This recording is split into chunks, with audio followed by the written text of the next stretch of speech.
Cyber espionage, consequential subject. 2019 we will see the cyber espionage and it's challenging the whole society. It's also impact on national security, serious threat to intellectual property. You can lose your IPR in seconds, and cyber world is in constantly changing and challenge is getting harder and harder. Better awareness on cyber espionage is needed, and how you can avoid these threats is the education. There is two types of companies. Companies who has been attacked by the cyber and the companies who don't know it yet. You have to think about which of these your company is included.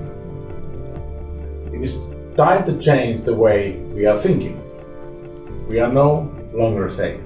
It takes 3 days for attackers to take the passwords in all levels from the company. And about 99 to 100 days found out that the cyber people are in your systems.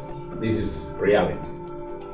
The corporate level, corporate espionage is systematic operations. Your competitors, anybody can buy the cyber attack to your organization a few €100 from the black market. It's very high risk when your company is potential purchase from somebody else and your company has a very deep information. Your business is security critical information level and your partners are in that same level. And your business plays a major role in the functional of the society or is partner of just a company of authority. When you are in any of these, then you have to look very carefully at your security systems in the organization.